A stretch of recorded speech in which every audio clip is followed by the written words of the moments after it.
uh, right, who've made the time to come on. We know that this is a very important of the review process for the co-curricular program. All of the courses need to be reviewed. Not all of the courses need to be made into blended courses or hybrid courses, but we have a lot of questions in terms of, do I want to do that? And if I do it, what does it mean, right? And so I think with the conversation we've had in the thread, you would have used that to guide persons. And of course, you're here so you can ask questions that, if there are gaps. Thank you so much again. Settle for making, Justin and your team for making this possible. And thank you everyone else for coming. Not a problem at all. And hi, Mr. Batcher Singh, one of my teachers as well. So it's always an honor. All right.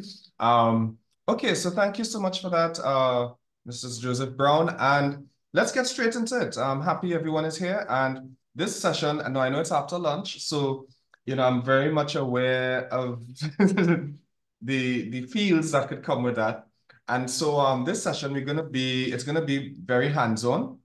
And hopefully we get to address some of the issues and or challenges and even provide guidance where necessary as you navigate through this blended online course design and delivery dimension. All right, so right off the bat, we want to start with a very short icebreaker. Well, it can be short, but it's dependent on you. So we have a little activity. All right, a little activity. I know it's gonna, but don't worry, it's gonna be fun. All right, so what we're gonna do is use this. We know that course design and delivery comprises several components. All right, and this puzzle is just gonna identify just a few, and we'll elaborate on some of them, some others during the course of this session. So what we're gonna do now is work on solving this puzzle. Now, this puzzle is a timed activity, all right? And so let me stop sharing and reshare. It's a timed activity, all right? And okay, that's good. Okay, I didn't need to stop sharing. All right, and so you should be able to see my screen now. And all you need to do is you can use your mic or the chat to give us some direction on where you would like me to move the parts of the puzzle. Now, this requires teamwork, so it's a collaborative approach. It's also a game-based approach, and it also would test the clarity of your instruction, all right, which is important in the online or blended learning context. So let's start, and there's a timer. So, all right, so who wants to go first? And I know some persons might seem to have an advantage, like Mr. Batcher saying, with communications, I don't know, but feel free to take a shot. So who wants to go first? You can tell me what you would like me to move, and I will move it for you. You can use your mic or type in the chat.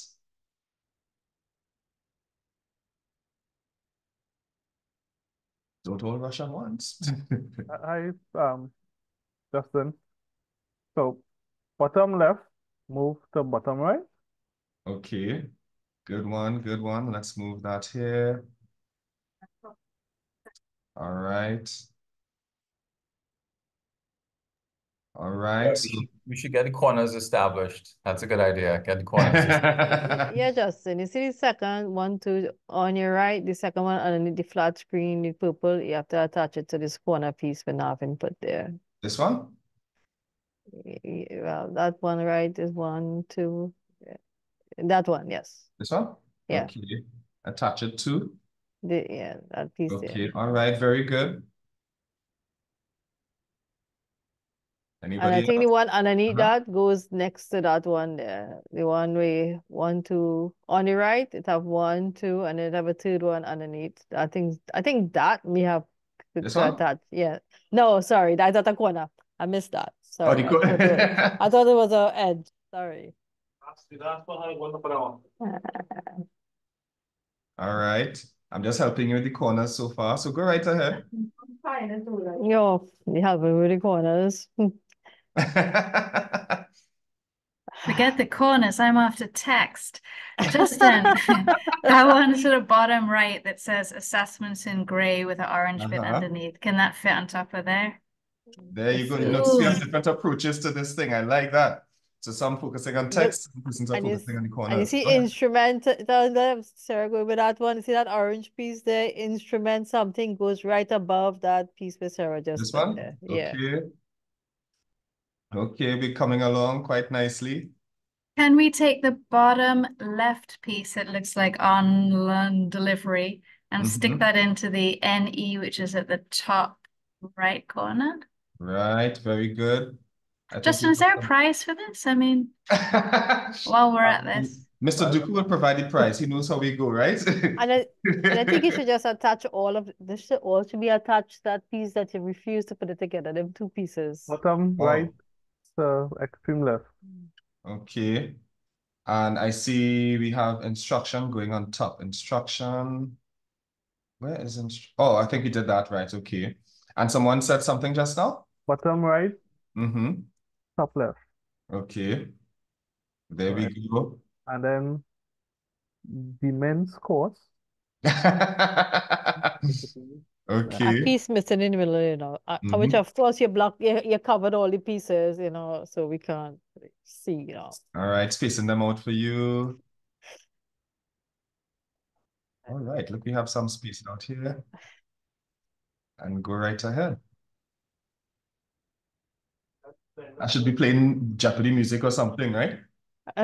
You see this last one underneath the at and on the right, last piece on the right, that piece have to be by instrumental. Okay, I guess you're looking at the colors, eh? Okay, all right. I see you. And can we drag the piece on the right-hand side with a blue border at the top up to the top there? Oh, no, blue border at the top. Oh, the blue border, yes. Oh, you were going good there, Justin. All right. Do what you're just doing there. All right, there we go. So thanks. Let's see what else. Third one on the right, bottom left. This one? No, third one. One of the UEC. Right, so it goes right. Okay, let me just move this around. And then there's the second one on the left. You take that piece, and that goes by assessment and instructional activities. Okay, all right, okay. You're getting it. And this piece with co-curricular is the second piece on the left also goes next to that. I like the clarity of instruction here. Dr. Hill, I don't know if you're noticing that too. Right, go right ahead, colleagues. We get in there. Top right, top left corner piece. All the way to the right. At the top. Nice. Left piece. Left piece to fill that gap. Thank you. All right. You're on a roll. I think, what else? There's the piece on the right, the last right piece, that goes by proposal and approval. Right. Good. And the top piece, top right corner, if we could drag that over to the left. Oh, nice. Okay. Bottom right to the left. I think we have it now. That's clear. Sorry, who do we contact about the prize? Yeah, where's my prize, Justin? Yeah, where's our prize? Right here. Yeah, Randy, me and Geet are sharing that prize. Randy, do you want to tell them the prize they've won? The prize will be shown shortly. I'm gonna put up the prize in a while. Yeah, Randy. That sounds dodgy, boy. Yeah. It sounds dodgy. But we know SATL is an Institute of Integrity, so we mustn't fair. Nice one. No pressure, right? No pressure. Oh my goodness. All right, excellent job, everyone. So you did that pretty amazing. And this graphic that we just saw, this puzzle that we just saw, you're gonna see it come later on in the PowerPoint. But it's just to kind of get you thinking that you know there are different parts of the puzzle that when in terms of blended and online course design and delivery. And when those parts come together in a well-aligned, well-connected, well-coordinated way, you have the best teaching and learning experience. You maximize the benefits of it. Now, this is not to say that it is not without its challenges or hurdles, all right? But there are ways you can overcome those hurdles and make it a productive, effective, impactful teaching and learning experience. All right, so we have some outcomes that will guide us for today. And Randy just placed congratulations in the chat. Only because Sarah has a mic. I wonder if you could bring Lynette, you could donate a prize as well, you know, I don't know, and no pressure, right? So Not at all. Not at all. Okay, so colleagues, we have some objectives that would guide us throughout this afternoon session. So we know that we're going to look at modes of delivery. And Randy, wow, look at that cake, right? Let me give the announcers voice. So, well, I don't know what kind of cake it is, so I can't. But yeah, I'll leave that. That looks good. Where are we collecting that? Like I said, COVID gone, so no digital gifts allowed. Randy, I don't know what you're gonna do. I will send you the link where you can go and purchase it. Randy, nobody want to bite the link, right? All right, so we're gonna look at modes of delivery and the implications on these modes on your teaching context, meaning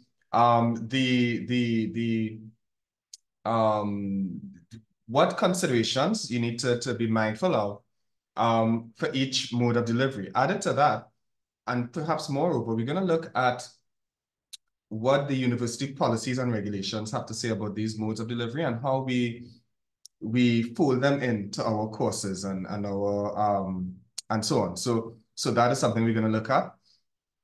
We're going to look at the components of blended and online course design. So while the first outcome speaks more to the approval process, some of the tips and guidelines and policies in creating, as you amend your courses, because I know you're in that phase right now, trying to tweak and even upgrade or convert your courses from face-to-face to blended and or online. So these are some things that you'll need to consider.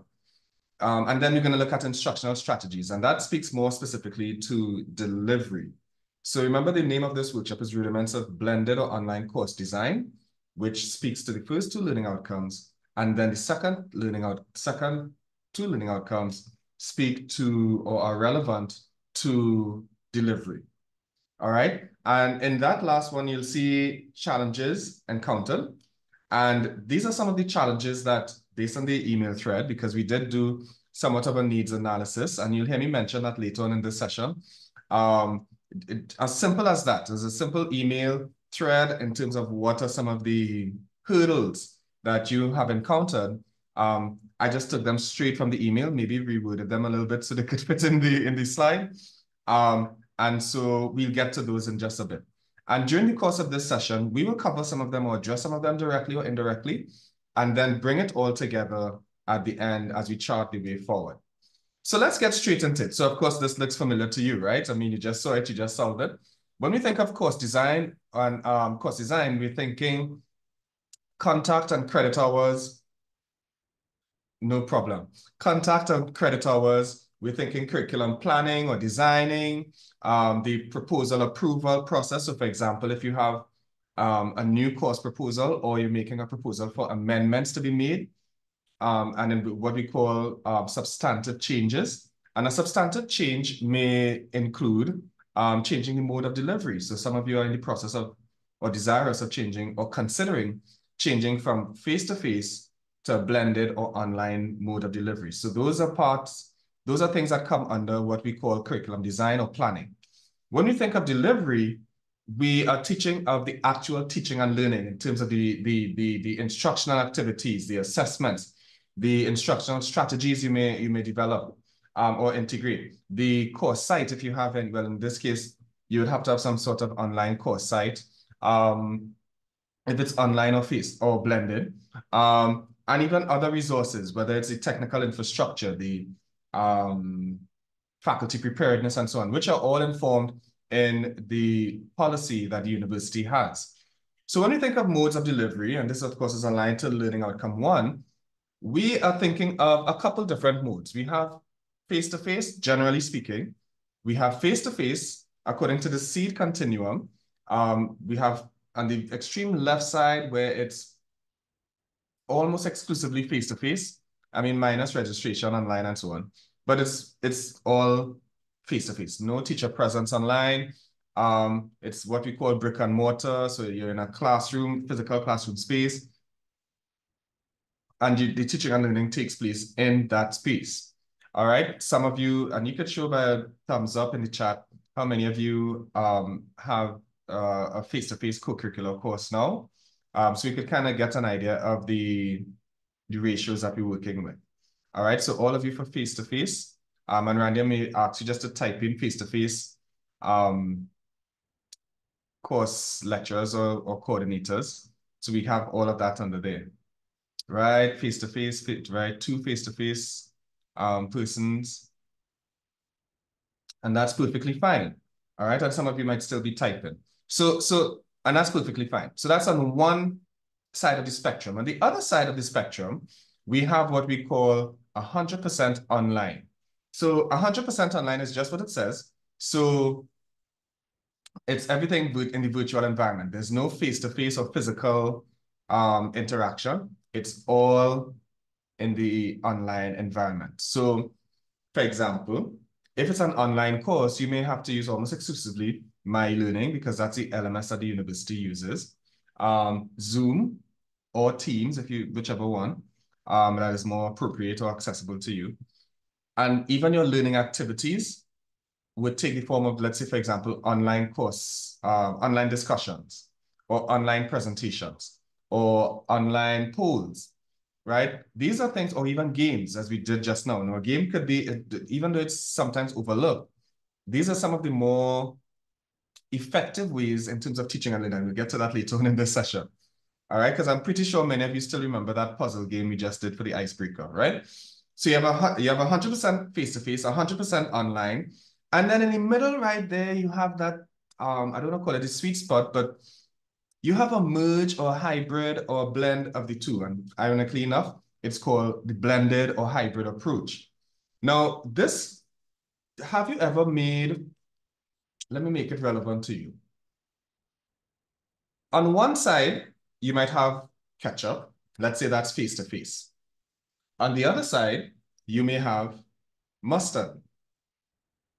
Have you ever combined mustard and ketchup and made the perfect dipping sauce and maybe add a few things inside and you make the perfect dipping sauce? Sarah said, yuck.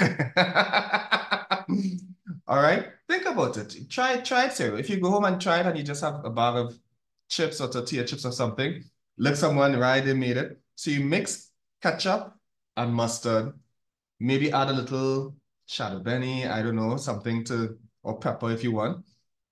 And you get this sauce that complements different, it's better that, well, I wouldn't say better, but depending on what you want to use it for. So if you have something like chips, like you want a chip and dip kind of thing, that's one of the easiest sauces you can make. Don't ask me how I know it. I learned it from, I don't know, but but try it, Sarah. Someone said yes, of course, it's delish. Yeah, so for those of you, feel free to try it. So think of it as online and face-to-face came together and they had a child called blended or hybrid. Now, blended or hybrid, what is that? It means that it's a mix of both face-to-face and online. So you have face-to-face classes or face-to-face contact hours, if you want to call it that. But you also have online. Yeah, I tried to make it real for you. But you also have online components. So online components such as I mentioned before, online discussions, even an online lecture synchronous session. And that brings me to another part of this. Now, when you're talking about blended or online, it's not, those are general modes of delivery, right? But you also have, under that umbrella, you have what we call synchronous and asynchronous. Now, I'm saying this because in light of the email thread and some of the things that were mentioned in the email threads, the thread prior to this session, you have a lot of flexibility when it comes to blended or online modes of delivery. You can opt for synchronous, which is live, like what we're doing now, right? Synchronous online, it's live, we're all moving in real time here. or it can be asynchronous. And what are some examples of asynchronous teaching and learning, Geeta? And Geeta, you know why I'm asking you this, #Cuddle. So what are some examples could you think of, Geeta, for asynchronous delivery? Feeling like I'm being picked on, but anyhow. That's if you create videos about your particular topics and courses and you post it up. Or you do assignments and give students assignments to do, and then you go back on for them to do to see it as one of the ways you could do asynchronous. But mostly when you do the videos, the podcasts, which has been very helpful for the students. Right. So that's a couple examples there. Anybody else? What would count as asynchronous activities in a blended or online context? When they have to post on like forums, like have something to read and post and discuss on a discussion forum. Right. Very good. Very good. And even the reading is asynchronous, yeah? The reading. What about presentations? Let's say you give them something where they have to do a presentation. So for example, the Microsoft Academy, maybe one of your activities, if it's in a blended or online context, you could ask participants to create a PowerPoint. Let's say you're doing PowerPoint in particular, a PowerPoint presentation on that illustrates a particular feature that they have mastery of using that particular feature. And you can do it for some of the other Microsoft suites. If it's Excel, you want to show how to use or implement a formula in Excel. That's or SPSS. They can illustrate that through a screencast, for example, right? And it varies from course to course. So like I said, when it comes to blended or online instruction or context, you can do it synchronously or asynchronously. But the most impactful or most effective ways tends to be a combination of the two. So again, let's say you have ketchup and mustard, so face-to-face online, ketchup and mustard came together, right? And then you add a little pepper to it, or a little shadow benny, or a little something, paprika or something. And it enhances the whole experience because now you've added another layer of flavor, to it. And you come up with a magic sauce, if you want to call it that, right? So the best learning experiences in the online environment or blended context usually result from a combination of both synchronous and asynchronous. All right. And at the university, we have some definitions that would guide us in that regard. So we have face-to-face, as I mentioned. So now this, of course, marries our definitions that we just explored to contact hours. So just to kind of I'm just trying to make the connection for you, right? So when we look at online and blended, particularly blended. Now we see at the lower level of this graphic, we see when we know it's online, everything is offered online, whether it's synchronous or asynchronous or both formats, as I mentioned earlier, right? Now, the blended context is a lot more flexible and probably a lot more to unpack because remember now it's blended, so it could take a couple of different forms. So, but we have some guidelines. So blended is really a combination of face-to-face and online, as I mentioned earlier. And here's a guide that you can use. 1 credit hour, it's measured by at least 1 credit hour taught online. All right, whether it's synchronous or asynchronous. Now remember, 1 credit hour is equal to 12 hours. All right, so let's say you have a 1-hour lecture, synchronous lecture each week. That counts as that, right? If it's online. Or it might be you have a face-to-face set of lectures or synchronous sessions, and you have online activities and assignments and so on. Yeah? Make sense? Any questions on that? Yes. Go right ahead. So I see a lot of possibilities for a lot of combinations here. If you have a course that's 2 hours long, right? And of those 2 hours, 1 credit hour, at least 1 credit hour, the full 12 hours, is taught online. That's blended, right? Mm-hmm. Yes. Right. Because you're mixing. Go ahead. Go ahead. Yes. If all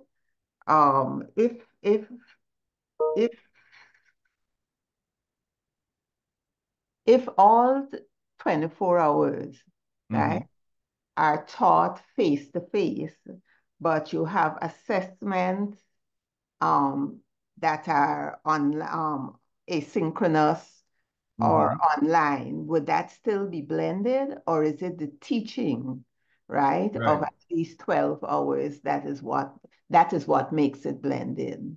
Right. Good question. Good question. So you're asking if just make sure I understand that you're asking if the course is taught, like the teaching sessions are all done face-to-face, but the assessments are done online, correct? Yes. It's still blended. Yes, it's blended. Of course, I would imagine the assessments would still have to make up the 1 credit hour, which is equivalent to 12 contact hours. So let's say, for example, you might have teaching sessions during the semester, face-to-face that is. And then maybe coming on to the end of the semester, like the last 2 or 3 sessions, you have them do online presentations. That could work. And I don't know, I know Dr. Hill is here, so he can chime in at any time as well. But yeah, so that's a possibility. Once it equates to 1 credit hour, then you should be safe there. And even if all the assignments don't equate, now, of course, the assignments would vary from course to course. But even if all the assignments, let's say it's not just presentations, it's probably submit a document. All right. So it's not just independent online work by the student. It might be that the student has to submit a portfolio or some document that may not add up to the 12 hours or taught online. So in that case, you could easily put, like, let's say, and I don't want to go into the nitty-gritty, but you could have maybe 1 or 2 sessions taught online, yeah? And that's perfectly fine. So you could mix and match the suit or just the suit. Geeta? Go ahead. I think, Lynette, is that you or Geeta? No, I was just saying I understand. Yeah. All right. Okay, Geeta, you have your hand up. one quick question. I'm not sure how. So if we teach, like, with for example, Excel, Word, PowerPoint, and such, right? We teach face to face, and we have this application, training application called Geometrics. Right. And students go home and practice on the geometrics for at least an hour, 2 hours. And we can monitor them, how long they practice. Like, say, for example, they practice once for the week for an hour. Would that be considered blended? And also, could we include that in our course outline to leverage to change our course credit from 2 to 3? Correct. Yes. All right, because it would count as, because it's really the student is the activity is designed for the student to do online. All right, so that would count as well. And of course, you as the facilitator, you would know how long, or have an idea, it's just an average of how long it would take for the average student to do that. So if it would mean that that counts as an hour, let's say an hour a week, they do this particular activity or however long it might be, then that's perfectly fine. So you balance that with the face-to-face elements of your course. Okay. And that, yeah, now it cannot be more than, I think the limit is, I think I'll get to that in just a bit, probably around 50%. But you get the gist, even if if the percentage is inaccurate, at least once you have 1 credit hour, that is the standard you're working with. What is the minimum time for online course to be considered? Right, it's right here. It's right here. It's 1 credit hour, which is equivalent to 12, let's say, contact hours, for example.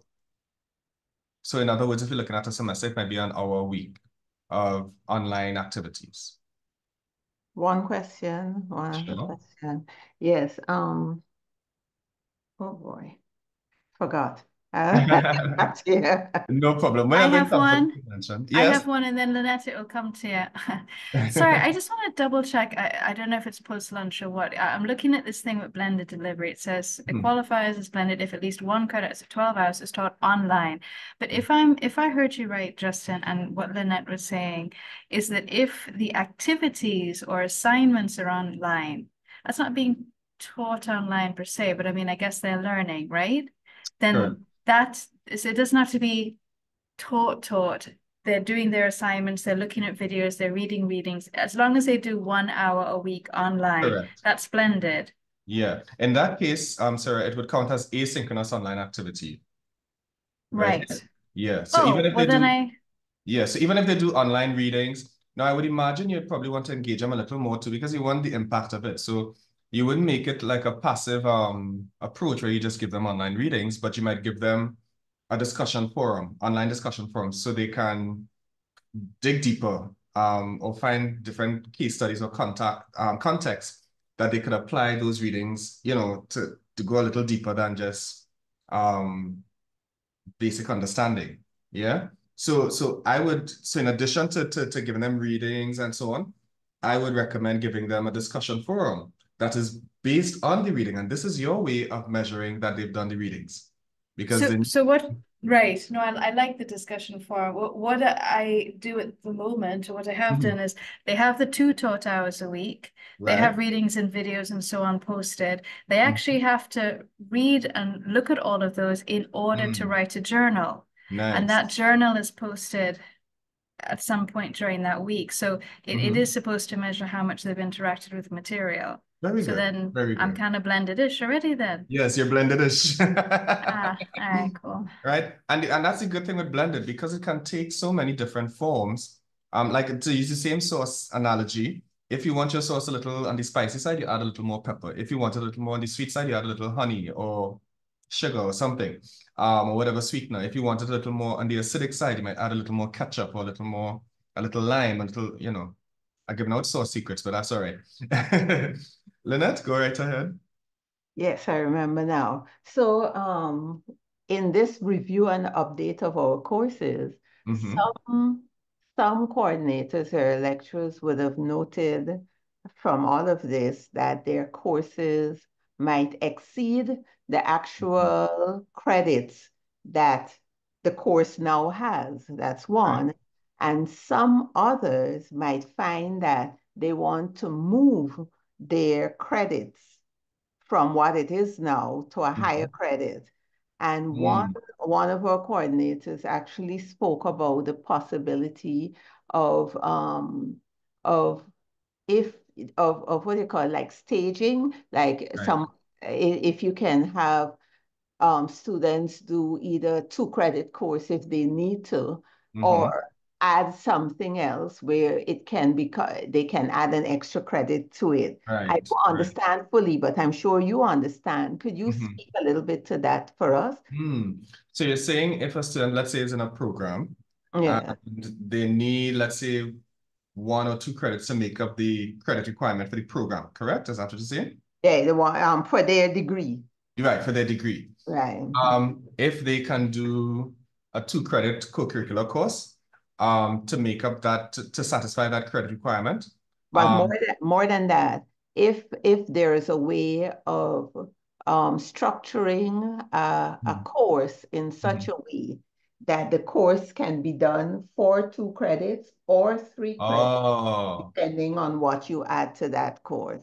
I think that, yeah, in a case like that, I would recommend, just based on my knowledge and experience, I would recommend if you can have, this is just a suggestion that you might consider.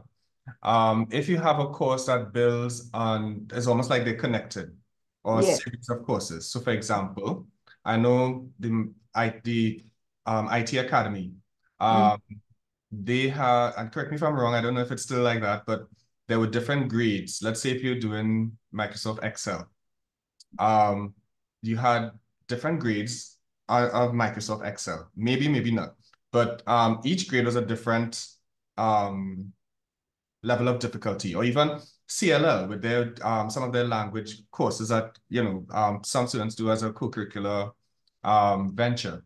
They have different skills or levels. So if I need a simple 1 credit or 2 credits to make up my program, degree program, then I can easily take the introductory course as opposed to the more advanced course, which may be worth one more credit, or you know what I mean? So that might be a way you may consider that to kind of stagger it almost. Yeah. Yes. And that way cater to, I think it might seem like a little more work now, but it would definitely, in terms of the rollout, be a lot easier because then students have options and they don't come out with a credit short or credit more, or you know what I mean? They could adjust it too. So one way of doing that is, let's say if you think of a course, let's say we have a course on a whiteboard marker. Yeah. Part of an introductory course might be the ink, creating the ink and the color of this marker. That might be an advanced course. But a beginner's course or an introductory course might be the design of it. The design course might be just a 1 credit, 2 credit course. The intricacies of the chemical components of the marker might be much more advanced. So that might be a 3 credit. I'm just giving examples. I understand. And I just wanted to brace it here so that people know that it's possible. But once they start working on developing that, if they want to, then it's going to be their one-on-one with Settle to make sure that it covers, it does what it's supposed to do. Right. So thank you for that. Yeah, and it'll be easier that way too, because remember in the template, you have what we call prerequisites and all these other things at the beginning, if you remember the template. And so if one wants to do a part 3 or more advanced course in whatever that course might be about, a prerequisite to that would be to do the introductory course. Yeah. So it's a nice way to sort of streamline the co-curricular course offerings. All right, I see we have another hand up. Go right ahead. Hi, Justin. Hi, how you doing? So there's communal insight in this, right? In terms of the course outlines for what you just now spoke about there, right?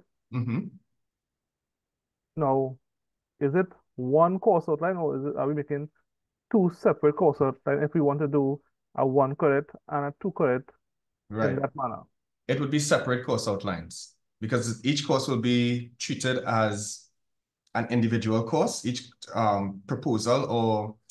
each course outline you submit would be treated as an individual proposal.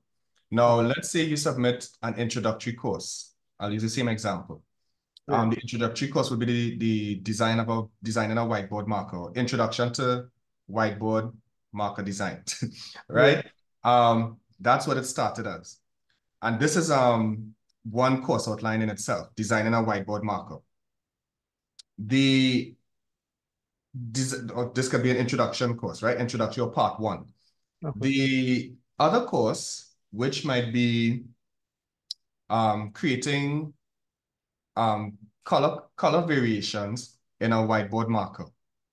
That might be a more advanced course. But in order to get to this course, they have to complete that introductory course with the design of the marker more than likely, right? So this will be treated as 1 course, and the introductory course will be treated as 1 course. But they're related. You get what I'm saying? Because one kind of, you need one to yes, I understand the prerequisites and stuff, right? Another question is on this topic here. Let's say we want to have a course where, let's say we have Word, PowerPoint, Excel, right? And we want to have a course where the students come in, they look at the offerings, and we give them an introduction into all 3, but they want to specialize basically into 1. Is that possible? So you're saying you give them an orientation to all 3, but they want to do the advanced one, correct? So they want to specialize in 1. So we give them introduction to Word, PowerPoint, Excel, let's say, and they do let's say they do a 4 weeks introduction into all of it, and they realize, wait, I want to specialize in Word or PowerPoint or Excel. Is that possible?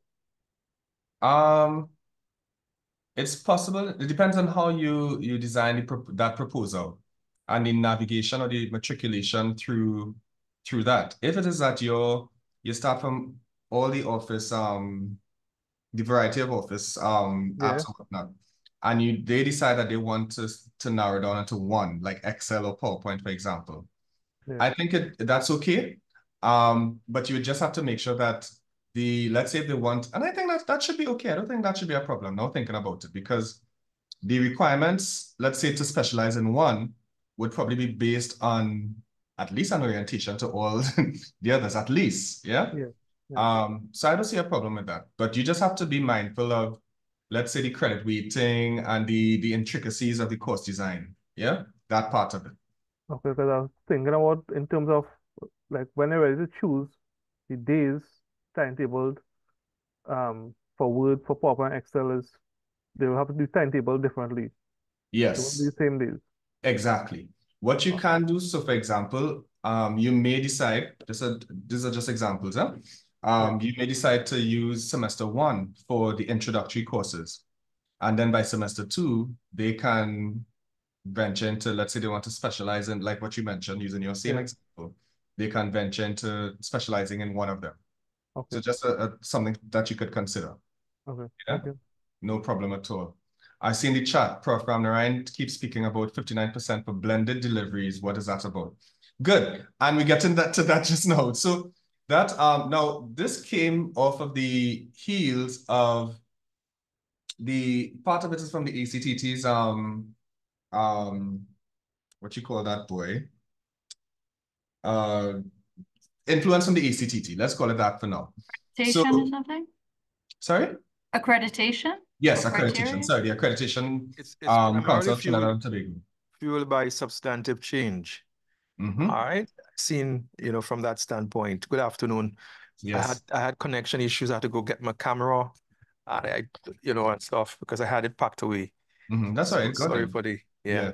But to make it more clear, it's the idea here is primarily from the program level, that you don't want, if your programs, your courses get more than a certain percentage, then it's no longer blended, it's no longer face-to-face, it's no longer, so the whole idea of substantive change is what is, we have to be careful there, that we don't, for example, you may have a program that is face-to-face and nothing it's perfectly okay to have some of those courses in your program, in your face-to-face program, blended face-to-face and online. But if you move beyond a certain threshold, you are getting into what is called substantive change. So that is why that percentage is there. It's there really to ensure that ACTT knows that this is still a face-to-face program and that you're not changing it to a blended program or an online program. Right. And added to that, and it's still to build on that as well, it also applies to some extent to course level, in the sense that because the understanding is that we are not necessarily identified as an online university. All right. And so we have to be very wise in how we navigate that. And so the guidance, of course, by Prof and so on, is that we not that we can't go 100% online, but we do so with wisdom. Yeah, because we do have a global campus. So those are things just to be mindful of, that there's no conflict. Yeah. So in addition to what Dr. Hill is saying, you always want to be mindful of that. So you can go 100% online for courses, yes. If it's blended, then that's the threshold for courses and more so for programs. Yeah. So keep that in mind. Any other questions? I notice there's a question by what is the minimum time for online course to be considered blended? Yeah, I think that's a while ago. Yeah. That's a tricky question. It's really one of those things that we often, and we use words like operational, because obviously we know that the moment you begin to add web enhancing, it is blended, but we have to be guided by clear guidelines within our institutional parameters. And so that's why we are stating that we use the contact hours as a gauge. And we do recognize, because you do notice in the left of the spectrum, left top, of the spectrum, there's something called web enhanced, because we do recognize that, hey, are we going to go back to the same thing we're doing and everything is going to be fully face-to-face? We recognize that individuals will be using your LMS, you'll be using a lot of web-based tools and technology to enhance the learning. But what we are saying here, it should be between a certain threshold. But the moment you're using that, it's blended. In the theoretical sense of thing, it's blended. So I don't want you to get too bogged down with the idea that, you know, the moment you use something, it is blended, but for operationally within our institutional boundaries, our context, we are providing those so that there can be some consistency in how we're using it. But I do know the web flex, web enhance is something that we've been using before. It's just that we want to demarcate this, and it's less than 12. All right. Peter? Hi, Justin. I just have a quick question. Sure. Back to Navin question earlier. I just want to backtrack once. What we were thinking about earlier is if we offer like the Office 365, the platform, like Word, Excel, PowerPoint, which is a group selection, and was just a thought that after we do like 4 weeks or 3 weeks of introducing the students to this application, the introduction process, in the same semester, we try to say, well, to specialize in one of the applications, or a group of them was probably specialized in Excel or in Word or in PowerPoint. Right. So in that same semester, so in that context, we was thinking, how could we structure our course outline to reflect that we may have specialized, we could specialize in Excel, in Word, in PowerPoint, under the same course outline. I'm not sure if I'm saying it. I could be saying it a little. I think I was saying earlier that it probably wouldn't be in the same course outline. But at least if you're talking from course outline to course outline, or amongst the different course outlines, that sounds confusing. But if you're talking of there should be a relation, a connection. Yeah, I understand that what you're saying there. I think that's what you're saying. Yeah. Yeah. That said, so for example, if the orientation or introductory course covers the whole Office suite, Microsoft suite, and you're saying you want persons to be able to specialize later on, correct? Yeah, in the same semester. So like if in the first week you realize like 10 of these students are decided, hey, we really want to do Excel now. So we group that selective 10 and now start zoning in on those in that particular specialized area. Right. And then I say next 10 want to do Word only. It's like, okay, we'll structure you all to do Word. How do you do that? That could be something more on a sort of a program or pseudo program level, meaning that, and I'm giving an example, right? If it is now, I'm assuming that you have maybe one course that is an orientation to all apps, correct? Microsoft. Yes, correct. Right. And from that, you're saying you want them to be able to specialize and select one and specialize, correct? Correct, yes. Right. So what you could do is a sort of matriculation program where they can do that course or that introductory. Let's call that an orientation, right? It's an orientation. And I don't know how long that orientation course might be, but from there, you can do just that, allow them to specialize in whichever one they want to. You can take a backward design approach for that. For example, if it is, let's say you have a Microsoft Excel course, and what would be the prerequisites for somebody to specialize or be qualified to do that course or have the skills necessary to do that course, to specialize in Microsoft Excel, right? Of course, it must connect with the orientation course, right? At least on some basic level. So the orientation course, yes, should provide some insight to all of the apps, right? Microsoft apps. And then from there, there's a connection that would allow students to branch off into Excel specialization or PowerPoint specialization and so on and so on. So what I'm saying is that there will be individual course outlines from a proposal standpoint. Well, there'll be individual course outlines, yes. but you can also make a proposal to connect all of them. Does that make sense?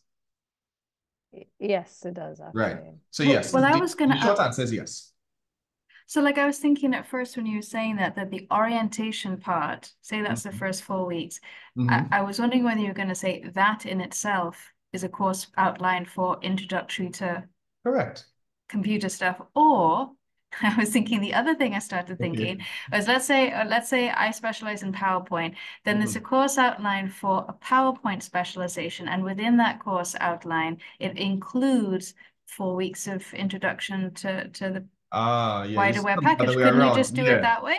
Yes. And that would make so much more sense. Otherwise, you have a registration nightmare because if you have Microsoft Excel and PowerPoint as courses that students have to register for, but they're not sure what they're going to choose until they do this introductory thing, then it means we don't know what courses students are going to choose until after that first 4 weeks. After the 4 weeks. So it looks as if you need to have the course, every course be increase the credit weighting, you know, and so each one of those have this introductory thing to all built into it. and then you move over into that. Right? Otherwise, because if registration was 5 weeks into the semester, I feel like we'd be panicked whether people would actually start registering for a course 5 weeks in. But then if it is that registration is split like an IT Academy for PowerPoint, Excel, whatever, we're not going to know what those registration numbers are like until week 5. But would we just take an overall number of IT Academy registrations without having to separate them? Okay, well, definitely, this is what this is about, giving them information, and then they have to go away and discuss this, yes. We call this brainstorming, and we got some good ideas. Thanks, guys. Exactly. But I feel it's like, don't they do this in America, where your first year is like everything, and then you decide what your degree program would be? Yeah. I know in social science, Faculty of Social Sciences, something like that. The first year is a bunch of introductory courses, introduction to economics, introduction to sociology, etc. And the student eventually from the second year, I think, would specialize. But from the jump, they are already, so whether you're doing a degree in sociology, economics, accounts, whatever it might be, you usually have the same battery of introductory courses. And then you branch off into your specialization courses. So you can, what I'm saying is that a good model to follow, based on what we just say, is probably look at the Faculty of Social Sciences. Yeah? Because they've been doing that for years, actually. And but I like that idea as well, Sarah, where you did the flip of it. So where each course can have that orientation course built into those courses. Yeah? So the first 4 weeks of each Microsoft course would be something along those lines. The only problem, though, would be and it's just something that you might want to consider. What do you do when a student wants to specialize in PowerPoint at one point and then Excel eventually? Then with the same 4 weeks, would it be a redundant situation? Yeah, that's right. Yes. Yeah? Yeah. So it's a lot of stuff to think about. Yes, yes. So maybe one suggestion, another suggestion, because we're brainstorming, another suggestion would be to have that orientation. I think I mentioned it earlier, to have that orientation course offered, let's say, in August, so early in the academic year. And then that would give a little more leeway for participants, for different persons to choose an option that they would like to specialize in, and even choose another option. Let's say if I'm a student in the IT Academy, I do that orientation course at the beginning of the academic year. And let's say in semester 1, I want to do Excel. And then semester 2, I might want to specialize in PowerPoint. Yeah?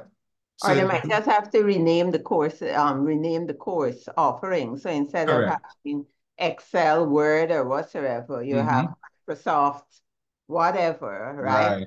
And so this is why we have to do the review now. It's your chance to rename your course and just come out think right outside the box, right? So that students signed up for a Microsoft course, whatever you call it, find a name to it, and they can always move from the orientation into the different courses that they want. Correct. And so Settle will be able to help them when they sit down and start writing or work out this thing. But just that we need this in time for the new academic year. Yeah. What you can do to start the process, if you do a sort of mind map, where you could see, okay, what is the orientation? Do you know the orientation course? And what is that orientation, like a spider diagram? What that orientation course would be, what it would feed into, or what would be a prerequisite for the other courses? What is the function of that orientation course? Is it a prerequisite for X, Y, and Z courses? Or, you know, and how do they connect? How do students progress from the orientation course into their specialization or specializations where necessary? Yeah? Yep. So good. This is another example, and I guess not another example, but a further detailed illustration of what we just spoke about. So we have, for example, 100% online, a course which is intentionally designed online. Everything is online, we know that. When it comes to the contact hours, as you see here, we know face-to-face, less than 12 hours. Right, I think I don't have to explain too much. All right. Web enhanced or online activities should be less than 12 contact hours or 1 credit. Right, so it's almost the same thing, but a little more detail. Yeah.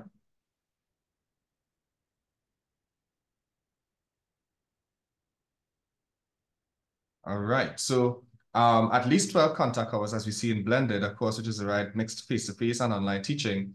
Blended courses must replace at least 1 credit. So if you have some of you might have a face-to-face course now, and you are desirous of making it into a blended course, then you know you must have at least 12 hours that are now online to replace, from the face-to-face segment. So let's say if you're making a cake or you're making again, the sauce, that we to go back to that, right? If you want it a little more on the spicy side, you add a little more pepper and less sweeteners, yeah? So as we move forward, when we think of the components of blended or online course design, we do have policies and guidelines. And Dr. Hill mentioned earlier that we are guided by these policies and guidelines and regulations because they inform our context. And we have 7 principles that help us, and it's still a work in progress, but guide us in as we navigate through the blended and online context. And these are 7 principles that you want to be mindful of. So, and this, of course, informs not just your design, but also your delivery. So when it comes to, let's say, accessibility, we know if it's a blended thing, if it's an online thing, then what infrastructure, what measures are you putting in place to ensure that all students have access to, let's say, a course site or online resources or connectivity? I know that was one of the issues that came up earlier in the emails, right? The email thread. So internet, network connections and so on, disruptions. What are the contingency plans? Well, we know we have on campus where students can go to the lab and whatnot, but what if it's an international situation? So those things. So now I would mention, and I'm saying this now because I know it's later on in the presentation, but in your course outline, you want to make sure you make those things clear before the student enrolls in your course. So your course description and outline and so on should have these things. So if it's an online course, it is a requirement that the student has access to a stable internet connection and hardware such as a computer, a laptop or a computer. You could specify that in your course outline. If it's not there, then you can't hold the student to that. Remember, the course outline serves as sort of a contract or understanding between you and the student. Yeah? What are your expectations? What the student can expect from you? So you want to make that very clear, at least in your course description, first of all, or course requirements, that internet access is a requirement access to a computer, if it's something that is, because I think in one of the emails we saw was a compatibility issue. So for example, some persons are using Chromebooks or Macs or whatever. It would be wise to include, especially if it's an IT related course, that you put those specifications. So you don't have to put everything under the sun, but the general specs that students will need to successfully navigate through the course. Does that make sense? So that would mitigate against issues of connectivity that you will then have to deal with halfway through the course. So for example, let's say you're doing Microsoft Word, right? And it may be different. Well, obviously, you know that it's different between a PC and a Mac. So if it would be wise to include in your course description or outline or course requirements that the students are required to have version whatever, Microsoft Office, whatever device, you could specify it, all right? Not specify in terms of they have to have one version of one model of one, no, but general technical specifications, yeah? Engagement, we'll get to that in a little bit. Flexibility, what do I mean by flexibility? Let me call some names again. Ruddy, do you want to shed some light on that? What do we mean by flexibility? Well, my understanding of it is that we have to be very mindful that our students that the student body before us are living very diverse and complex lives. And we have to be mindful that we do not have a university if we are not cognizant of the needs of our clientele. And therefore, it's crucial to be flexible with students in adult education because people might be living radically different lives from each other, but doing the same course. Yes, So, you're absolutely right. Very good. Thank you so much for that. So that might require you as the course facilitators to change things up a little bit, not on the fly, not on the spot, but at least be flexible enough to cater to the different learning needs of your students. That would require, for example, that you not only have synchronous instruction, but asynchronous activities as well. That would require, if it's in a blended context, that you don't just have face-to-face sessions all the time, but you may have 1 or 2 online sessions, yeah? That would require you to have certain activities in your learning activities in your course, or even Universal Design for Learning, UDL. And that comes under flexibility to an extent because you also want to be mindful in terms of your instruction. This, of course, is talking about delivery too. Your instruction that caters to the different learning needs of the students, yeah? So it's not just you give a lecture, a PowerPoint. No, there are different ways or pathways of learning. And I know this is Dr. Hill's baby, so I don't know, Dr. Hill, you want to shed some light on this? In terms of flexibility and so on. Yeah, I mean, I think you've done an excellent job in identifying that. You know, I think one of the key things we want to recognize is that the reason why we are having this discussion is because we want to be reaching the learners where they are. Some of the learners are refusing to come back to campus physically. Let's face it, some of the persons they recognize that during COVID that they were working and they were studying and they survived and they did very well. This is the undergird, the background story that we often don't nuance in our design. And so in the design, we're really designing to really afford persons to continue. It's not emergency remote teaching anymore. It has to be quality online. And so the flexibility there is within a parameter that allows us to continue to teach them in a framework that is not emergency remote anymore, but flexible as much as we help them build that capacity and provide those, and Dr. Zephyrin identified UDL, Universal Design for Learning, You provide multiple means of representing the data, the information, the experience to them, and engagement as well. They can engage with the colleagues, the content in different ways. And it's that flexibility that you need to provide. It's not just you, the talking head, and having that Oracle of recorded. knowledge. Right. It's using more tools to really make the experience more, and because a lot of students did indicate during the pandemic it was less engagement, was much more talking.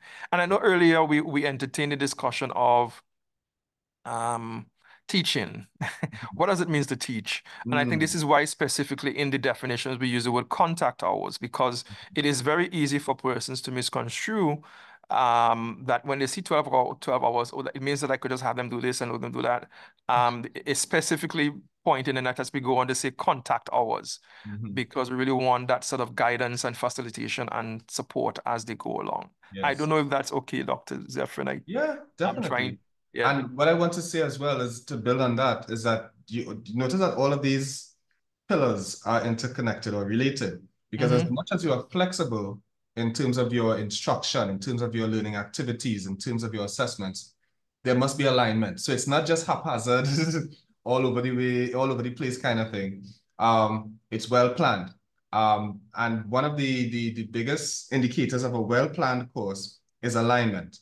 So let's say if you have an activity, it's an activity that is relevant and premised on the learning outcomes that you've established for the course or for the lesson.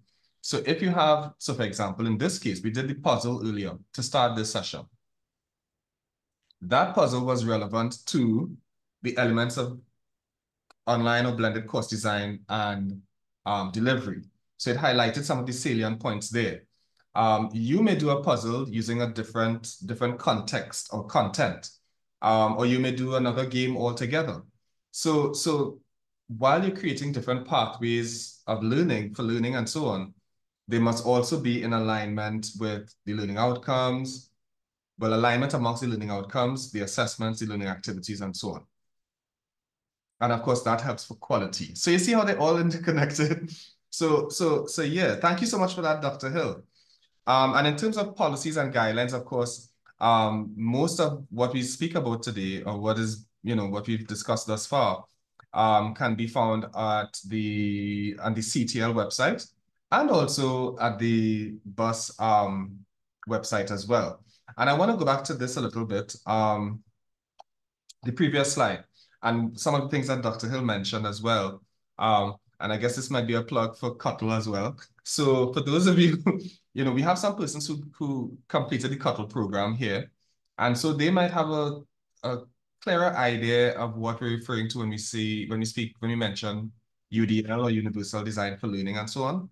So if you want to learn more of these things and sharpen your skills and wherewithal to teach, whether it's in a blended, online, or face-to-face context, because we're always in a state of development. We're growing. And that's why we call ourselves a part of a community of practitioners. So we're still taking in accepting applications for the Cuttle program. So it's something that you may be mindful of, and it would equip you as you navigate in that online or blended course context. Yes, Dr. Hill? Yeah, I just wanted to put in a plug here for the backstory behind UDL being, well, I mean, at Settle, we've been using it as part of our design for programs and our activities. But at one of the previous last board meeting, the student guild, I want to give you that backstory. Yes. The student guild brought up the idea, why is it that we don't have UDL as a framework, at the UE? And I just want to let you know that we received the mandate to work with a cross-campus working group. And I just happened to finish the presentation because the boss is going to be on very, very soon. So I'm telling you this because it's coming. So the backstory is I love this because it emancipatory approach. The students are the ones who recognize that their colleagues and their friends from other institutions have this to guide them because they recognize it provides a more enriching experience and those sort of things. And they question us, why can't we have it? And so we obviously while we at Settle were using it, obviously we didn't have a policy, we didn't have clear guidelines. And so it's really empowering to know when students themselves can take control. Yes. And the learners themselves are the ones who are taking charge from a different standpoint of the power and transformative power of education. You can see where students can actually see, okay, and I know, Lynette, we talk about persons being in mixed classes. So you could have a class, I know that you might have small classes, and the reality exists that we may be thinking about revenue revolution, but we may be thinking it always has to be undergraduate only. So the idea of mixing the classes just to ensure that we can, we can actually be very, very creative in doing that. And what does that look like? In terms of meeting the needs of our students. Let me be quiet here because I know you want to end by 3. No, by 3:30. By 3:30. And that's useful. Yeah. Yes, and I think it's quite it gives some context, and there's a saying, I don't know how many persons know about it. To be foretold is to be forewarned. So it's coming. So and this is why we're making we're encouraging you to exposing you to UDL and other things, as well as the CUTTLE program and all these other avenues that would sharpen you and equip you. And because if you're going to design an online or blended course, you can design it and just stop there, but then more than likely, you're probably going to be the one to deliver it, right? So you want to be equipped with the skill both in design and delivery of online or blended courses. So definitely you can contact Mr. Duku. He placed 2 links in the chat for the policy documents. But if you want to get more information on the CUTTLE program and so on, by all means, you can contact him as well. Now, in some cases, some of you may want to amend your courses. So it may not be entirely new courses, but you might want to tweak. So for example, we just spoke about the IT Academy courses and so on. Now, this is just a synopsis of the review process. I don't think I need to go in detail, but it goes through several iterations before it can be approved. So it's not like a today for tomorrow kind of thing. All right, so yes. Yeah, let's talk about that, please, because everyone has to do this. Yeah. Yes, so that's why I wasn't sure to what extent to include it, but I know right now you're in the process of preparing your course outlines or proposals for review and whatnot. So at the first level, so let's say within your department, now because co-curricular could go through different, and Lynette, you could chime in here too, different faculties, yes, and departments, right? Exactly. Yeah. So it may vary from depending on the faculty or department that it's under, but it's generally the same process overall. So at the faculty board level or within the faculty level or departmental level, it goes through its rounds there. Sometimes there might be a curriculum development or curriculum review committee within the faculty or department, sometimes. But either way, it must be within those faculty board meetings, it's usually addressed there, right? Once it's approved at that level, then it goes to the CETL, the library, and bursary, and so on, for another level or layer of review, right? Now, while at the faculty board level, it might be just the modules and the general curriculum stuff that comprises the course proposal. When it goes to the next level, so once it's approved, let's say by the dean or HOD, it goes to it then can be sent to the CETL, the library, the bursary, etc., or even cross-campus departments and so on. So you don't want to send it to CETL before you send it, before the faculty board sees it, because then it's going to lend for a longer process, right? Because the CETL is going to make corrections or suggest corrections to be made. And then when you make those corrections and the faculty board eventually sees it, they don't agree to any of it. So it could be a very messy situation. So the first, right. So your first point of contact would be at the faculty level. Even for amended courses, you want to get that approval. Now, amended courses and courses otherwise known, we could refer them to courses that have substantive changes. And substantive changes may mean if you change the mode of delivery from face-to-face to blended, or from face-to-face to blended to online, or something of that sort, or you change the assessment or the weightings of the assessment, or you change the learning outcomes of the course. Those are things, and even the contact hours and so on. Yeah. So those are things that we count, and of course in conjunction with ACTT, the Accreditation Council and so on, they count on, they indicate substantive changes, which would make it necessary to go through that review process. If it's something like adding a new module to the course, that shouldn't be too bad. If it's not really substantive, once it aligns with the learning outcomes and so on. But like I said, once you change the learning outcomes, so those 4 or 5 different things, the learning outcomes, the mode of delivery, the credit weighting or contact hours. Oh, yes, the name as well, the name. That is another one. Thank you so much for that, Lynette. So the name is important because sometimes if the name you give a course could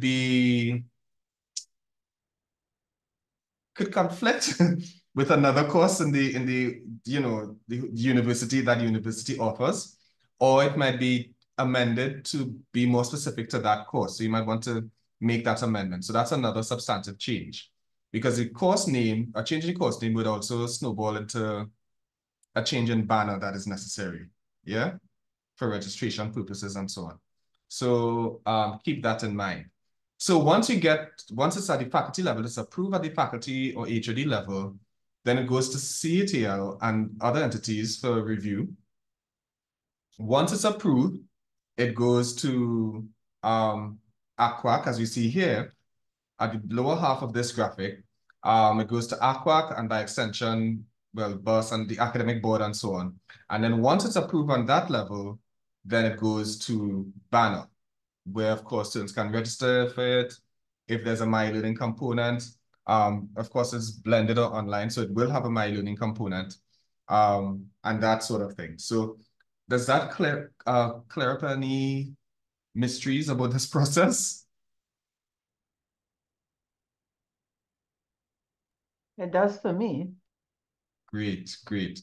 So just think faculty level. If you think in 3 levels, faculty level, CTL and other CTL library and bursary level, and then academic board. We can call academic board that may comprise of ACWAC, BUS, and all these other entities. Yes, Julian. Good afternoon. Again, apologies for being late. No problem.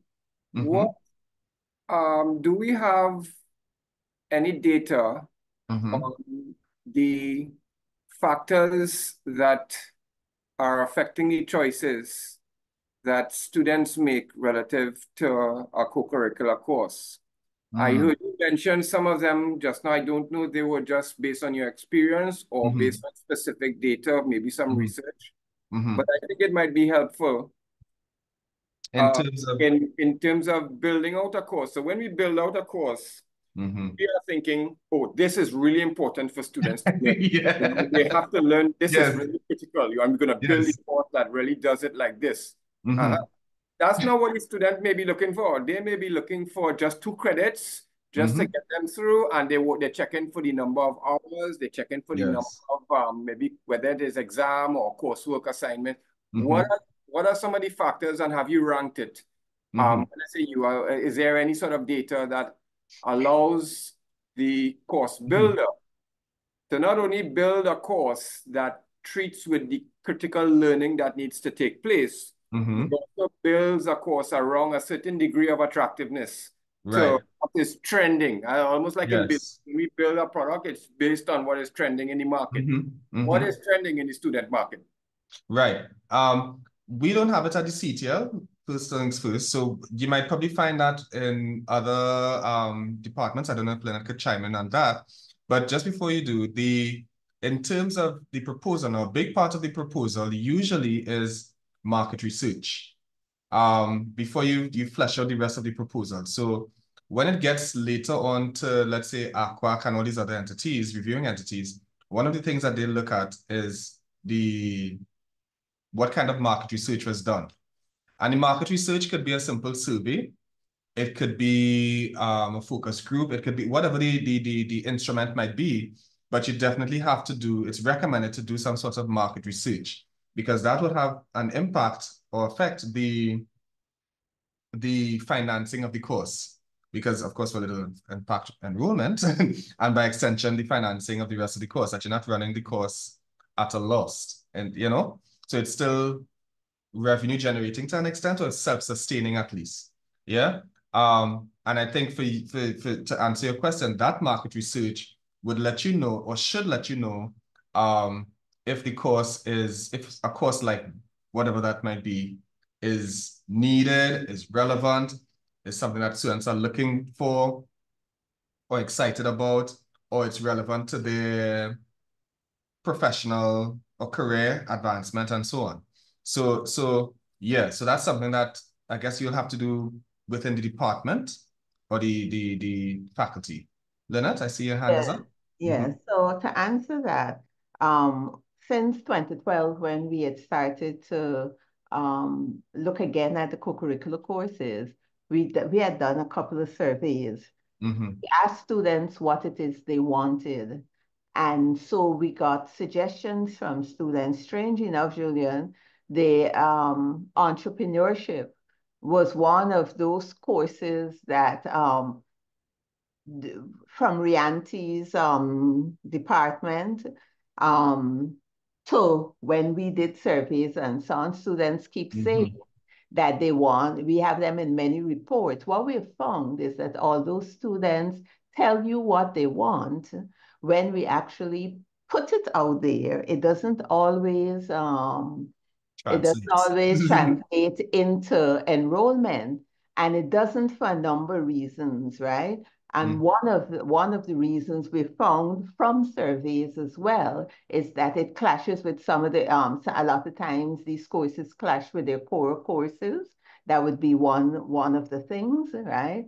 And of course, we have seen where we have also identified courses, because during Professor Reddock's time, sometimes somebody come forward with a course or because they think it would be good for them, like for defensive driving and so on. And depending on promotion, right, sometimes you get buy-in, like ethics and integrity was a course that Professor Arjun eventually started to pound the pavement, and it's one of the courses that just suddenly shot up in enrollment, So there are a number of factors, right? But what we have found is that survey where students tell us what they want, don't always translate in enrollment, even when we follow what they say.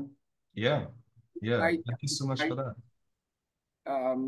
Dr. Leonard, I tend to agree that the students not always fully in tune with what they say and what they actually want, right? Yeah. And sometimes it does clash, and sometimes the research that we have may need to be updated. As to your point, Dr. Zephyrin, maybe some updated market research. Yes. In entrepreneurship, almost every faculty are running entrepreneurship courses. Certainly in social sciences, I do at least 3. And in summer, I do one with FST. Engineering has theirs and agriculture has theirs. And so it's, But that configuration, you can imagine it is almost like duplication of efforts, because if they have one if a student is interested in entrepreneurship, then which one do they choose? You know what I mean? It's available. You see, the courses are available. They have access to entrepreneurship courses. One of the things I may look to do when I heard you, Dr. Lynette, was talking about the name change, and Dr. Zephyr. Not Dr. Lynette, just... Apologies, Lynette. Prophetic.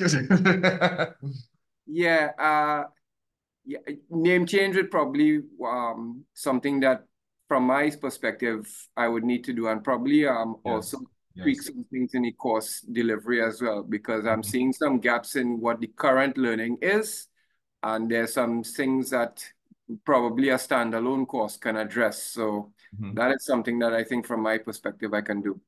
Yeah, definitely. And even you may consider as well merging it with or making it into cross faculty collaboration. So for example, entrepreneurship, combine it with something, let's say from humanities. I'm just giving an example. So let's say carnival studies and entrepreneurship or something, a course that speaks to that or deals with that or explores that. There's one, I think there's a program with creative design and entrepreneurship. Well, I think you might know about that program, Julian. But, and so those are ways in which it's one thing to have a course on entrepreneurship and in a particular field, but when it's cross or interdisciplinary, you kind of get more because students already know it's, you get more for your buck, more bang for your buck. Yeah. That's similar to what the FST 3000 course is. That's a cross between science and entrepreneurship. So it's exactly the same. Nice. I see, sorry, you had a question. What is the timeline for this, the process? So let's say if you want to deliver it in September, I would say as early as possible, at least a year in advance. No, it doesn't have to be a year, and it doesn't take a year, but it would help if you have that approval or you start working on that proposal and get that approval within the year before the course is delivered. Why? Because once you get approval, then you have to build your course site, because remember, it's design and delivery. So you want to give yourself enough time to deliver that course. So, before you deliver that course, to prepare the course site and to prepare the resources and really get things moving along. So if you want to have a course delivered or implemented in, let's say, next year, September, then you definitely want to start as early as possible. So it's now a good time. I mean, we're doing this now for September. Is this right? It's a bit close. It's a bit close. I'm not sure. It depends, because you see, from the CTL side, well, first of all, it has to get the approval at the faculty level.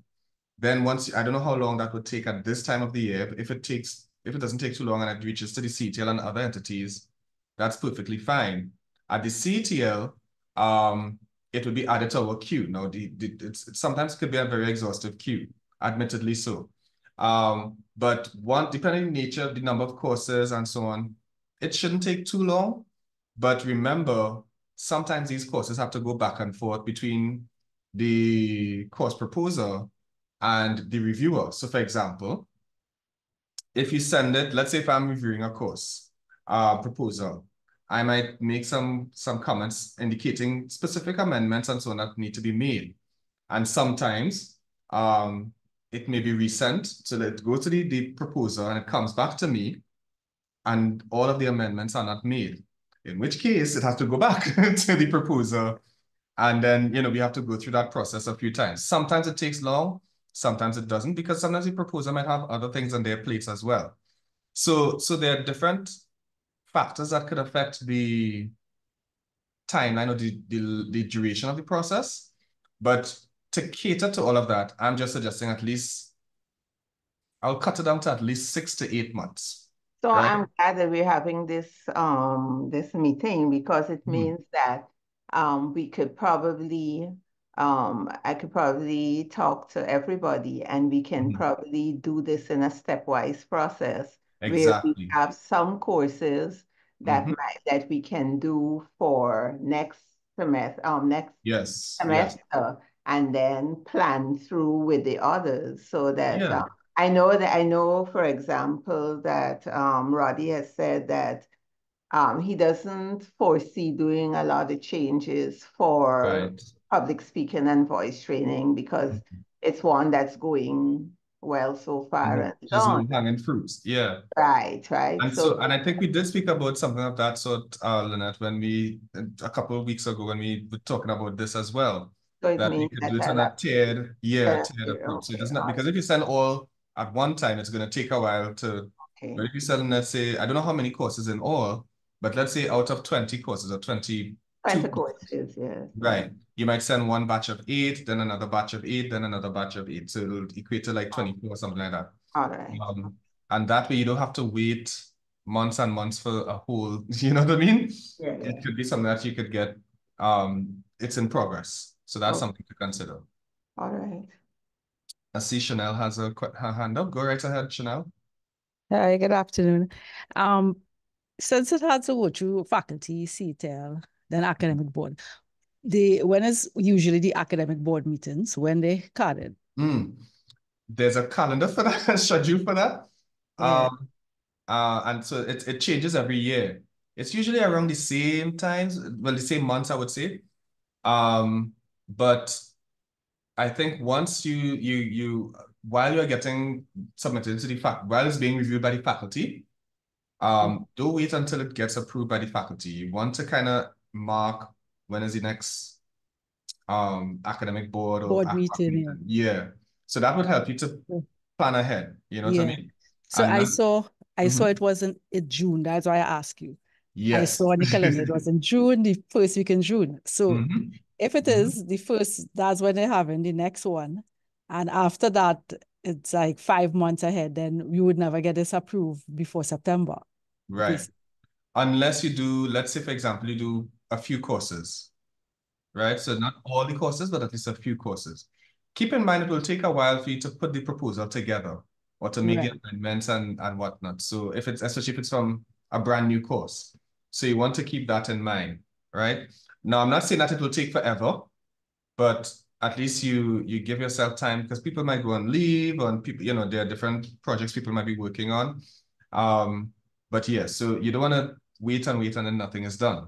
So it would be encouraged to at least have some courses submitted for review, at least at the faculty level, and then by extension, the CTL or the library and bursary as well.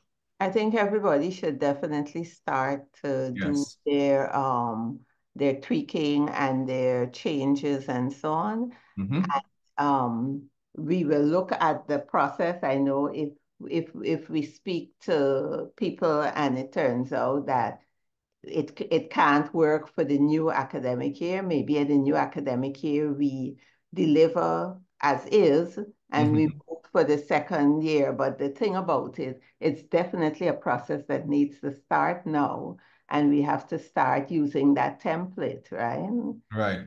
Right. Because now we're learning that it is a lot more involved than we might have imagined. So we might have to be going back to our committee and saying, at least for the new academic year, we will have to be delivering our courses as they are. But at the same time, we will really need everybody to be working assiduously so that we might have to shift our timeline, is what I'm saying. Yeah. And you could even, I think we were saying this, mention it to an extent earlier, you may want to focus on the courses that are specifically being offered for September. And maybe those that are offered in semester 2 could wait a little while. That's another way I'm just suggesting other ways that, The thing about it is that we tend to try to offer all, right? We know that some are not always taken up in the first semester by students, but it depends on enrollment. So I guess I would say persons who really want the courses to be offered, they try and go ahead and do that tweaking. And there's some courses that I figure if there's not much changes to be made, right? They can go ahead and do that. And well, I don't know if faculty committees do round robins or anything like that. But I know like public speaking and voice training might not need a lot of updating. Introduction to sign language will not need. The Microsoft courses are some of the courses that right now that we want to focus on. And I know Mind the Gap is one of the courses that doesn't have the correct credit weighting. Right. So we need to look at that. I know entrepreneurship, Julian, has wanted for a long time to do some changes, right? So I don't know what can happen, but we definitely need to start making those changes to do this. Yes.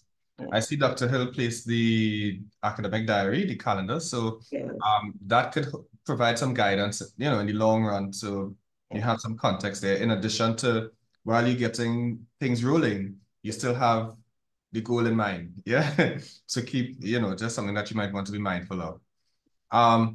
Indicators, I mentioned this already. So mode of delivery. So if you're changing from blended to online or face-to-face to blended, right? And of course, the ratio between the two, the contact hours, the credit. In some cases, I think you guys mentioned changing something from, let's say, a 1 credit or 2 credit to 3 credit. In the case of the IT Academy, we did talk about tearing the course offerings and so on. So those are things that would count as substantive changes. And Dr. Hill elaborated on these earlier, especially from an accreditation stance as well. All right. So, and of course, speaking of accreditation, and this is of course important because a lot of the co-curricular courses are part of program requirements. Yeah. So well, of course they have credit, they're credit weighted. So for these reasons, that's where the accreditation and so on would come in because it's part and parcel of the whole. So this is the according to the ACTT, the Accreditation Council of Trinidad and Tobago, the initiation of delivery of 60% or more of programs. Yeah. So keep that in mind. Can you say that again? The initiation of delivery of 60% or more of programs, this is for program now, programs contact hours through distance or online delivery. All right. So this counts. So remember in the previous slide, I made mention of changing the mode of delivery, right? And the ratio of online to face-to-face components. So this kind of builds on that from an ACTT or accreditation part of it. And in terms of a program, the overarching program. Except the co-curricular program is such a strange one in terms of that. But this is in context of, let's say, a program that has a co-curricular requirement. Yeah. So for example, and I know this is a conversation Dr. Hill and I were having while I was preparing this. There are some programs, and correct me if I'm wrong, Lynette, that have, well, I guess Dr. Hill and I, there are some programs that have a co-curricular requirement, not so? No, not really. The co-curricular program is almost like a department by itself, right? But just like you have electives, students can choose co-curricular courses instead of an elective, Right. Yes. So there is that. Right. And now with the yeah, go ahead. So if they choose a co-curricular course instead of an elective, that wouldn't be counted as a program requirement or no? I'm asking. I don't think so because the program doesn't require, it doesn't require you to take a co-curricular course, even though things might change a little now because what has been happening, as we see with the Faculty of Law and Engineering is going to be having that soon. Students who have exemptions without credit for the language requirement, they're now being encouraged to take specific co-curricular courses, and for the first time we had about 44 law students doing co-curricular courses, so I don't know what that means. So things are changing, things are changing. And so the co-curricular program is a kind of different, in that regard, Definitely. Dr. Hill, I think you were saying something. I thought I was hearing another voice. No, I wasn't saying anything in particular, but I know this is an ideal opportunity to put in a plug for the flexibility that you can afford your students without actually going to ACTT. Right? Because a lot of persons think that they need to go to ACTT for ACTT is saying that you can go up to 60%. Right. So especially when you want to build capacity, you could try and say, let's start with a blended course. Let's start with this 1 or 2 courses. And so you can do it from that standpoint and begin to build capacity and confidence, and then you can move just below because trust me, it takes the process of substantive change is they're not ready. Put it in point. Right. They're not ready. They have not, you're not able to engage them from that since the COVID-19 pandemic. They've just rehauled their system, and then the systems is not really ready for allowing institutions in Trinidad and Tobago, not just UE, but all institutions to benefit from the substantive change when it comes to online and blended, even though they had it before. Yes. You know, it's really a frustrating thing. Right. But I further endorse what you said in terms of this is an opportunity to think outside the box and really see how you can tweak things in a way that may be a little more favorable. Yeah. Because one of the things I thought of in terms of the rule, it means we can have at least 2 courses fully online, right? And if we think 2 courses out of 20 courses being fully online with some others being blended, we can still say for the program, because the 20 courses make up the program, right? We can still say that we're somehow meeting that 59% or 60%. In that regard, no? Okay, so where you're coming from. Okay, yeah. Yeah, I guess. Dr. Hill, what do you think? Oh, I don't know if his mic is off or... Okay. Within the program or within the courses, you know? Yeah, I don't see that being a problem, to be quite honest with you, because it's showing that you're at least on the way there, right? So that's, something to consider. Okay. All right. So, but whatever you do, make sure that, when you're doing your putting together your course proposals, even though you're thinking outside the box, again, alignment. Right. Alignment. So, especially when it comes to the CTL to review, these are some of the things we look at: alignment into the learning objectives, the assessment, the learning activities, and so on, that they all speak to or feed into each other. Yeah, it's like this. So alignment just means cohesion amongst the different elements of your course. Some of them are here. So your learning outcomes should feed into your activities, your assessments, your delivery methods. I mentioned a needs analysis or learner analysis that is needed.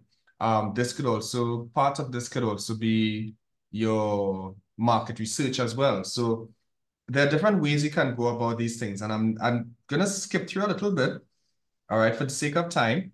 But you definitely want to have an idea of who your target group, or I'm gonna say audience, your students are. Yeah. And that's why a learner analysis. Now you can do a market research, yes, but a learner analysis or needs assessment is a little more detailed. And this, of course, goes now into the moving away from, well, not away, but moving from the design of the course to the delivery. Because remember, the delivery focuses on instructional activities and so on. But instead of shooting in the dark, it's a lot wiser to have an idea of who you're teaching, who you're trying to reach. And so once you do that, you can adjust to suit. So you might get your basic bio data, for example, from Banner, or have an introductory activity. In the case of this particular workshop, the needs analysis served took the place of the email thread. So I was able to see some of the concerns and then put together a sort of session that would hopefully tailor or address some of those issues, right? Some of the things you would want to know from and this is really speaking to building up to engaging your learners, all right? You want to have an idea of what kind of knowledge or experience they may come with, what kind of attitudes or preconceived notions they may come with. I didn't like mathematics back in the day, you know what I mean? But so I came with that attitude. I didn't like chemistry as well.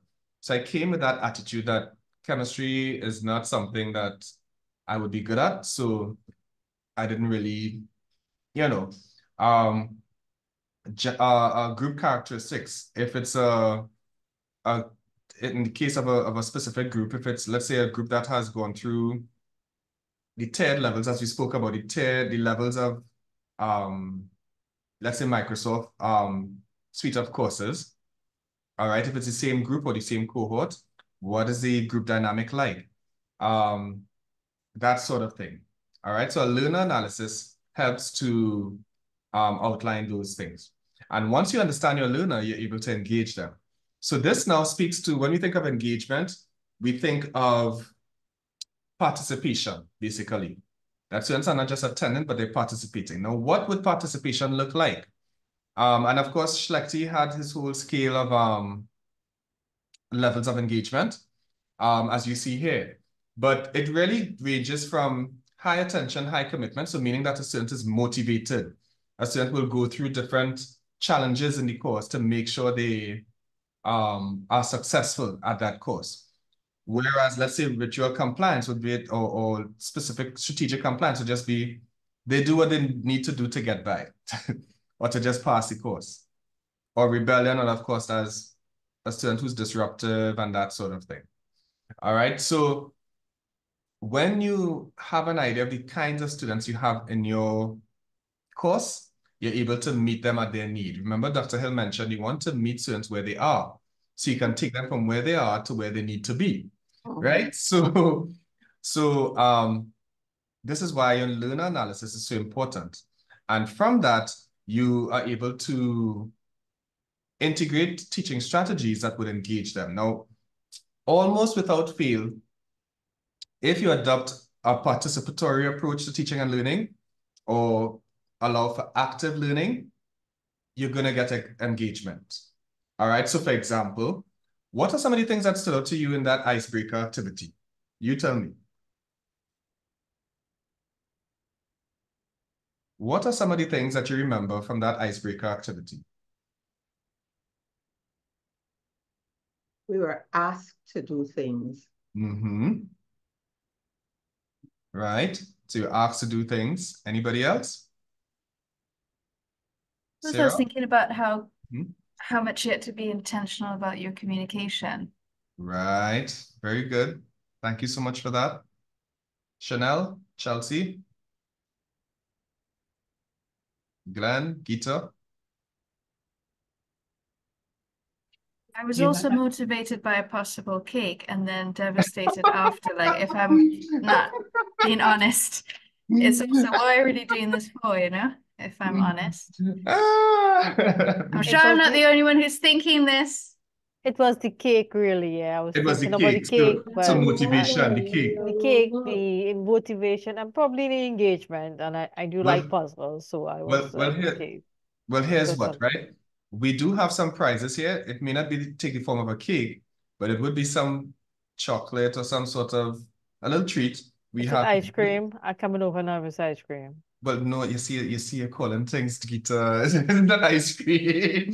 But yeah, I'm motivated by ice cream. You're motivated by ice cream now. Okay, not cake, ice cream now.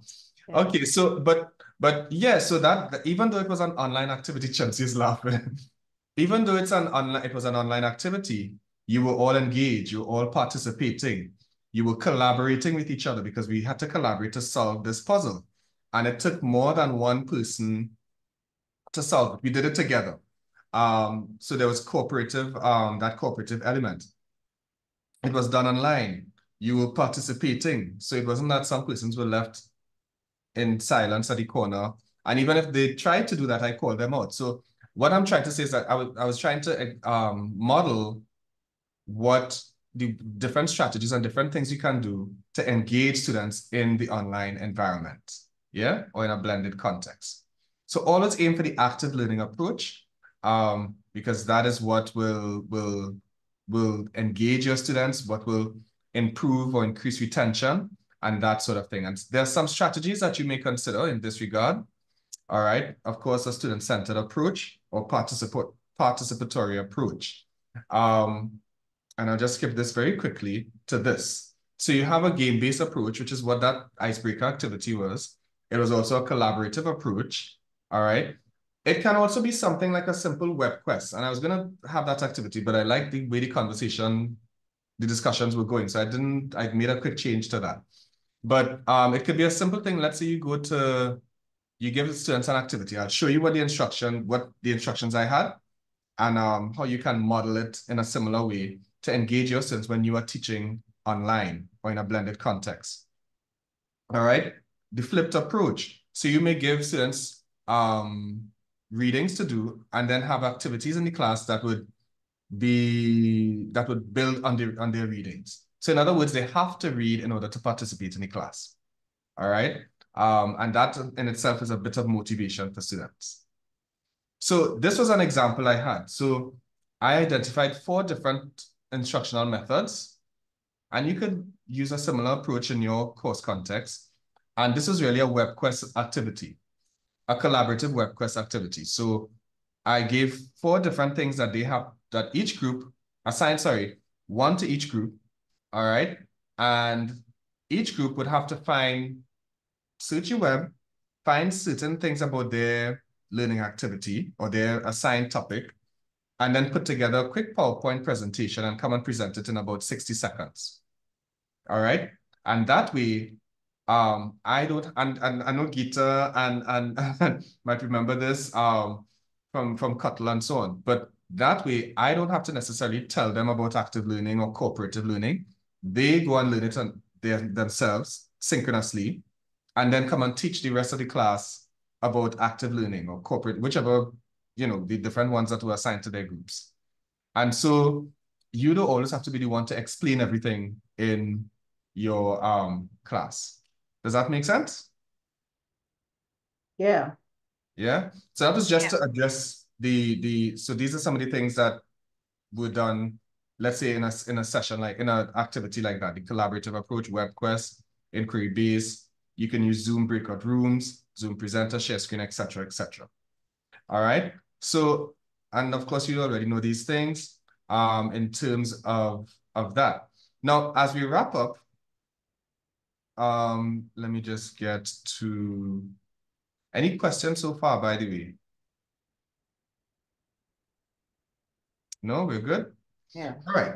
So I wanted to just put a plug in for, I noticed, Lynette, you put in the settles help approaches mentions were cohesive approach, scaffolding approach, targeted approach, diverse approach. All of these can be met if you adopt a UDL approach in the design of your course. Yes. I think what we can do is perhaps have a next consultation with perhaps using that as a template for one course, and you can actually follow that. I think that would be good. In a way allowing you to be cohesive. I'm just filling out this form that Randy sent, and I'm saying if there's anything else that I would like is for participants to have an opportunity to apply some of these things, Yeah. to the work that they actually have to do. I know y'all don't have a lot of time, but this is useful, very useful, and the kind of reinforcement that you need by doing something again on what you're actually working on. And feel free, because we can do it asynchronously. So let's say if you have an activity, because now you know the foundational, like the instructional activities, you may design a particular activity. You can send that to us for guidance and for feedback. That's perfectly fine. We'll be happy to help in that regard. So let's say you're designing you have within the context of a particular course, you're thinking about integrating a particular technology tool or into a particular activity to facilitate a particular learning outcome. You can map that out for us and or explain it. Just put a little discourse, explain it. Maybe one of the instructions for the activity, and we can provide that guidance and feedback for you. Participants, you hear that? Okay. And that way, you can easily take that and fold it into your course proposal. So that's right. You understand? So it's almost like a backward design to an extent, but it's something that you could consider as well. All right. And the idea was really for you to go and flesh out some of these learning activities, which is what Lynette is saying. But because I know we had to address certain concerns and I know the conversation was being very fruitful in the brainstorming exercises, I didn't want to stifle that. So right as we end for this particular session, the challenges and solutions that you mentioned in the email threads, just to make sure we address all, in terms and any that left out. So feel free to chime in terms of student expectations. Any suggestions or any things that, based on what we discussed thus far, that could address that? So for example, if students believe that co-curricular courses should not be, they're not as long or pedantic as academic courses, and so the behaviors that go with those expectations, how do we address that?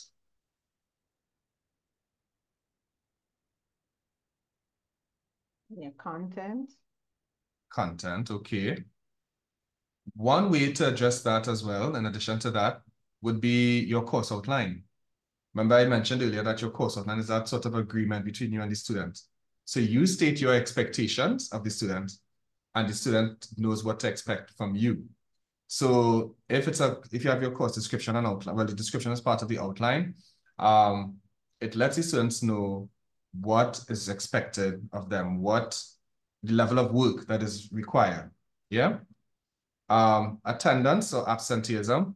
I think if that is no problem, Julian, we're wrapping up right now. So if it's in terms of attendance, I think you want to make it to give them a reason to attend the class. If it's something that they can read in a textbook, they're not going to come to the class, especially if it's online or face-to-face. So keep that in mind. So if it's a flipped approach you want to use, that would definitely help here. If it's a class that is very engaging, they're going to want to come to it because they're looking forward to something like that. Yeah. Network connectivity. Well, I think I addressed that earlier. Just state the technical requirements in your course outline. Practical elements online. How do you do practical elements online? Anybody has any suggestions for that?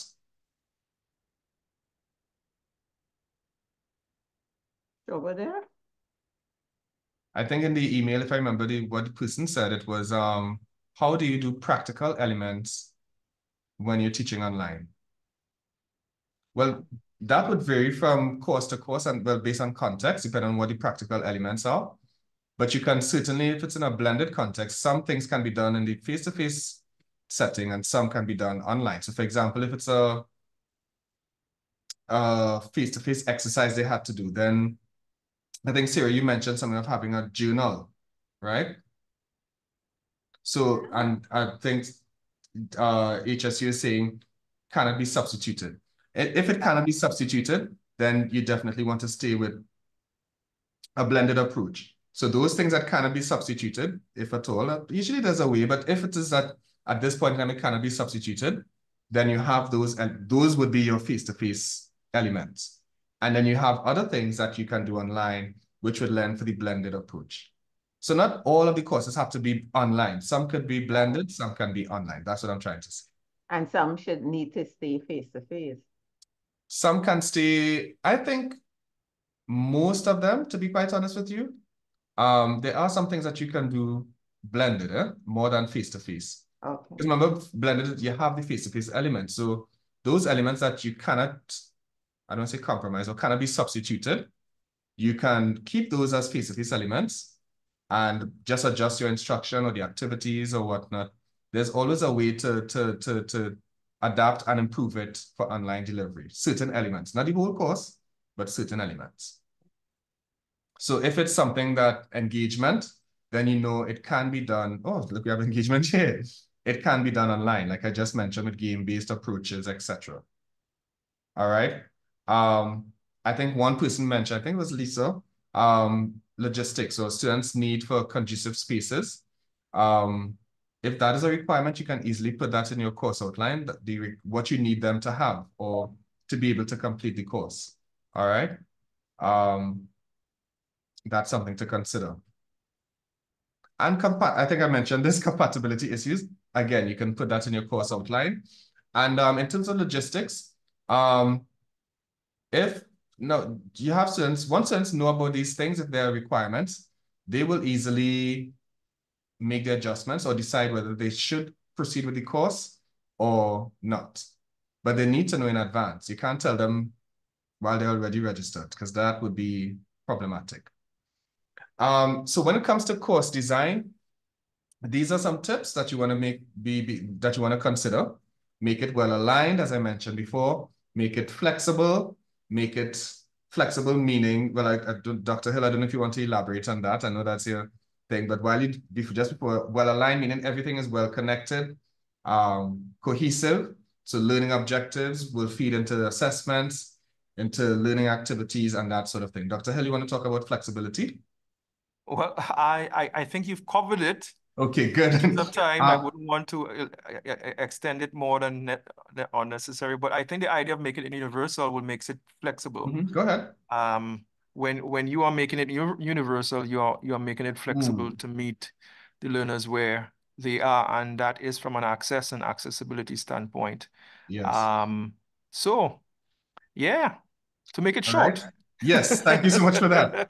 And in terms of delivery, we have 5 tips as well. Make it relevant, make it participatory, make it interactive, make it fun, because these are co-curricular courses. People look forward to doing co-curricular courses, and that's for a reason, right? So, and make it meaningful or memorable. And all of this could be premised on a universal design, a participatory approach, or student-centered approach. All right. Any other questions? We may want to put a plug in for the use of age 5P, especially if you're going to really knowledge checks. You're doing a lot of stuff online and students can do knowledge check. So they're interacting with 3 things. They interact with you, they interact with their peers, but they also interact with the content. It's not just really passive content. This is where you can actually do knowledge check and have them, you know, take a little quiz in between a video, you know, those different things. So there's no need for them to actually do a quiz at the end. They can actually do it in between. In the video. You could have grades. You could have them give them grades for doing that. And these are ways different ways. Them. Yeah, engage them from that standpoint. And we do have we do have our revamped website. We want you to look at our website. Let us know how we're doing with our website.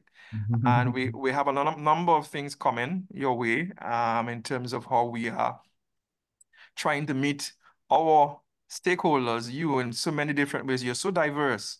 And we're trying to do many things to be as diverse as possible for our clients that we serve. And we hope that we can get your feedback through the evaluation. I know Mr. Duku has already posted it, but we're really looking forward to your feedback and how we can do things differently. All right. And feel free to visit our YouTube channel and our social media on YouTube, TikTok, Instagram, X/Twitter. So you can see updates of what we've done already, some of our previous videos or training sessions. And if you want any consultations to meet one-on-one with any of us, feel free to request so. All right. Come in, visit us now and then. Come in, we may have cake when you come in. All right. All right. So and this is a lab here. So this is what this is for, to meet with you and to walk you through some of the things that you need to. All right. Thank you so much, everyone. Again, keep your course designs and delivery practical, collaborative, fun. Have fun with it. Have fun in planning it, have fun in delivering it, and let your students have fun. All right. Do we have anybody here who's not a subscriber to our YouTube? What happens is that any new video that we produce, you will get a little reminder, hey, this was provided. So it would be great if you could go and subscribe. First of all, if you want this recording, you'll probably have to subscribe to our YouTube channel. So you won't have to send it by email. Okay. Yes, so it will be posted on our YouTube channel for access, and you can access it from there. All right. So if you subscribe, you'll be notified when it's uploaded. All right. Thank you. Okay. All right. Have a good afternoon, everyone. Okay. Bye-bye. Thanks a lot. Hi, Sarah. Well, we have an added value component to the COTL in that persons, and I noticed some of you may have noticed some COTLers who have applied for the Higher Education Academy. They've actually used one of the assignments to become fellows in the Higher Education Academy, Advanced HE. So you would have seen some of them coming out. And they just use one of the assignments they use in the last course, which I teach. So if you're interested in coming back just for that you're welcome. Yes, we're always happy to help. All right. Have a good evening, everyone.